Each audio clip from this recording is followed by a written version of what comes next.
महाराष्ट्र की राजनीति में बीते 24 घंटे से क्यों नितिन गडकरी का नाम चर्चा में है? बीते दिन उद्धव ठाकरे नागपुर में थे। नागपुर की रैली में उद्धव ठाकरे ने बीजेपी के दिग्गज नेता नितिन गडकरी को अपने साथ आने का खुला ऑफर दे दिया और इसी के साथ एक सियासी शगुफा छोड़ दिया। आखिर उद्धव ने जो कहा उसका सियासी मतलब क्या है, समझिए।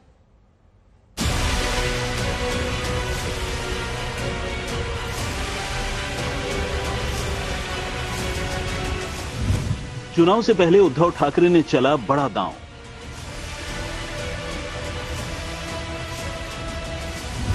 नितिन गडकरी को उद्धव ठाकरे का खुला ऑफर।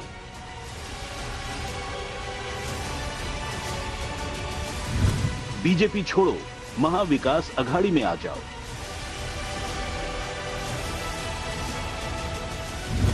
उद्धव ठाकरे के ऑफर से बीजेपी में नई टेंशन। क्या है उद्धव ठाकरे का प्लान नितिन गडकरी?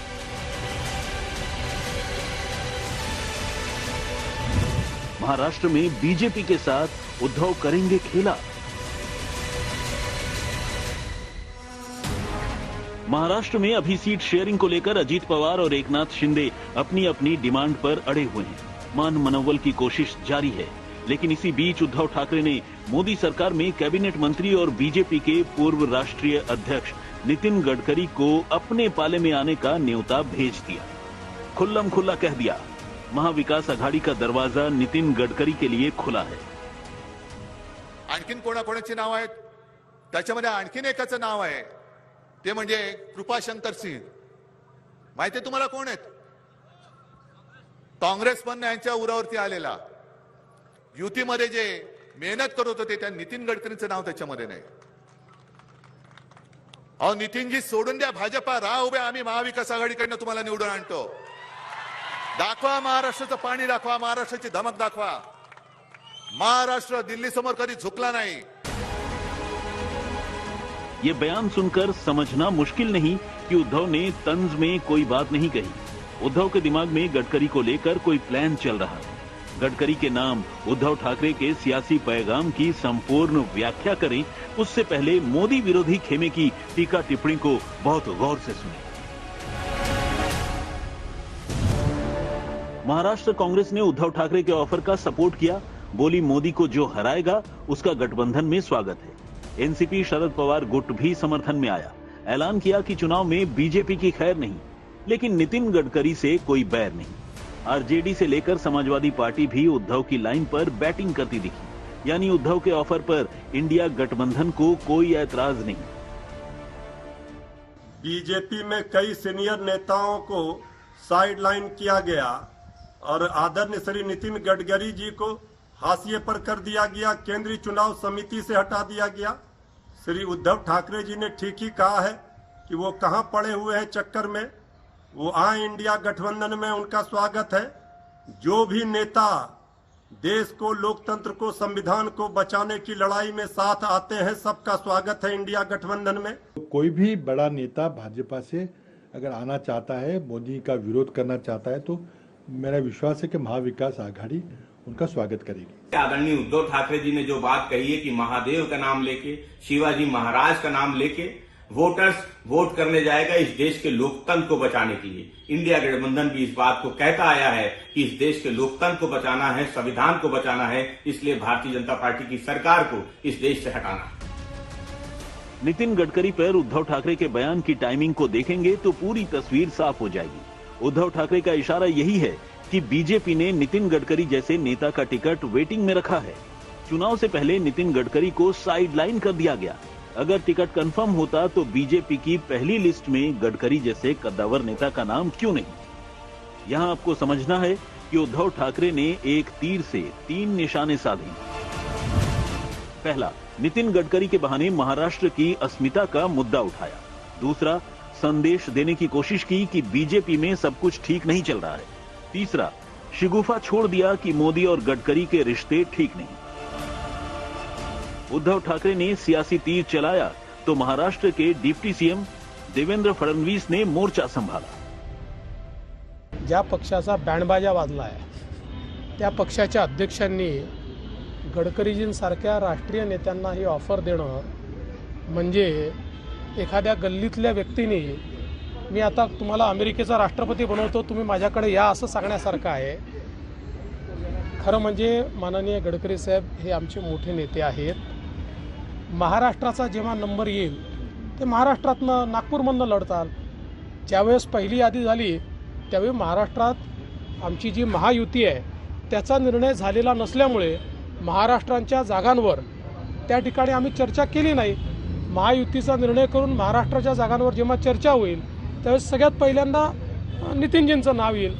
फडणवीस ने नितिन गडकरी के टिकट पर विपक्षी खेमे की बयानबाजी पर जवाब दिया, लेकिन संजय राउत के नए दावे ने पूरे मामले पर नया एंगल जोड़ दिया. सोशल मीडिया पर संजय राउत ने लिखा, सच तो ये है देवेंद्र फडणवीस मोदी शाह हैं. वो केंद्रीय चुनाव समिति के सदस्य हैं. वो महाराष्ट्र, नागपुर और संघ का प्रतिनिधित्व करते हैं. वो इस बात पर जोर दे सकते थे कि भाजपा की पहली सूची में, जिसमें सिर्फ भाजपा के सभी वरिष्ठ नेता शामिल हों, गडकरी का नाम शामिल किया जाना चाहिए.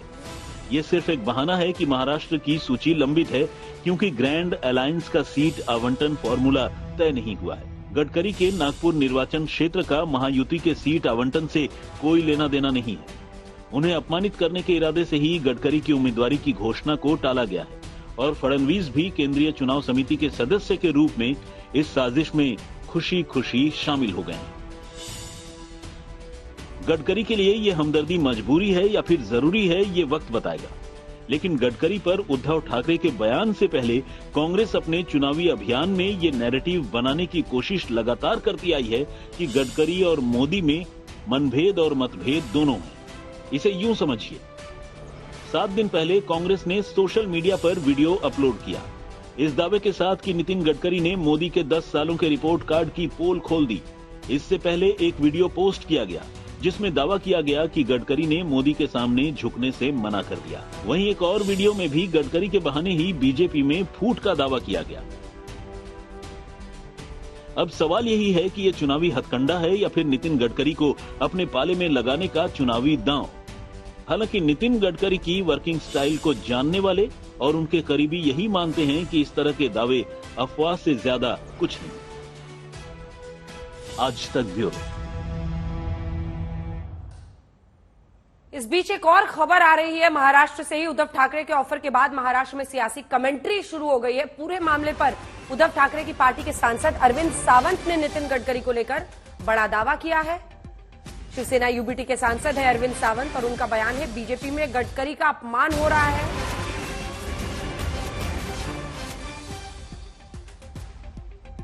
नितिन गडकरी को साइडलाइन किया जा रहा है, ये कह रहे हैं अरविंद सावंत. सांसद हैं उद्धव बाला साहब ठाकरे गुट के, यूबीटी ग्रुप के, शिवसेना के, और उनका ये कहना है कि उनको साइडलाइन किया जा रहा है. गडकरी का बाला साहब बहुत सम्मान करते थे. आइए आपको सुना देते हैं उनसे एक खास बातचीत. क्योंकि मैं, आप जानते हो कि कुछ कार्यकाल के लिए मैं कैबिनेट मंत्री भी रहा हूं और मैंने देखा है कि गडकरी साहब के सारे कार्यक्रमों को या उनके प्रस्तावों को नजरअंदाज किया जाता है. आपको मेरा भाषण पार्लियामेंट में आप देख लेना, जिस दिन अपने वित्त का जो संकल्प प्रकाशित हुआ, बजट, जिस दिन बजट आए तो उस बजट में पहले 2-3 पन्नों में गति शक्ति योजना ऐसा नाम मिलेगा आपको. और वो प्रधानमंत्री गति शक्ति योजना. अब प्रधानमंत्री गति शक्ति योजना को जो सारे, मतलब रोड ट्रांसपोर्ट हो, शिपिंग हो, एयर हो, रेल हो, ये सारे उसके अंतर्गत आ जाएंगे. और प्रधानमंत्री, इसका मतलब पंख छाट दिए उन्होंने. मैंने उस वक्त ही कहा था कि माननीय नितिन गडकरी जी के पंख छाटे गए हैं. अब शिपिंग की बात करें तो उनसे वो लिया गया, उसके उस पर उन्होंने मनसुख मांडविया जो मंत्री बनाया था. हाल ही में देखा होगा ये जो ट्रांस हार्बर लिंक की जो उद्घाटन आदरणीय प्रधानमंत्री जी का, वो उसका डिपार्टमेंट है, रोड ट्रांसपोर्ट का डिपार्टमेंट है. जब इश्तेहार है तो नितिन गडकरी जी का नाम भी इश्तेहार में नहीं था. आना तो छोड़ो, नाम भी नहीं था. तो ये सारा उनका अवमानित किया जा रहा है वहां. और ऐसे जिसने हमारे साथ सरकार में जब महाराष्ट्र में रहे तो वंदनीय बाला साहब उस वक्त थे और उनको पीडब्ल्यूडी मिनिस्टर बनाया था। तो उन्होंने जब मुंबई पुणे का रोड जब बनाया तो बाला साहब कहते गडकरी ने ये रोड करी है, उनको काम करने नहीं दिया। अब उनको अवमानित भी कर रहे हैं, बार बार अवमानित कर रहे हैं। मुझे लगता है गडकरी साहब को जो न्योता आदरणीय उद्धव जी ने दिया है वो सही मायने में है। ऐसे शख्स को वो खुद भी पहले लिस्ट में उनका नाम नहीं आता, उससे बड़ा अवमान कौन सा होता है।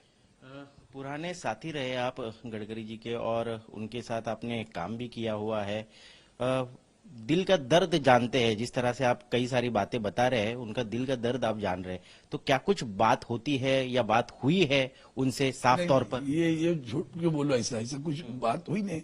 ये हमारे दिल की बात है जो हमारे आदरणीय उद्धव साहब ने कहा कि ऐसी भाई आप जानते होंगे कि पार्लियामेंट में हर पार्टी का नेता, किसी भी पार्टी का होने दो, वो गडकरी साहब के बारे में कुछ नहीं बोलता, क्योंकि गडकरी साहब काम लेकर जाने के बाद भी वो व्यक्ति, वो सांसद किस पार्टी को प्रतिनिधित्व करता है उसकी सोच ले काम लेकर आ गया।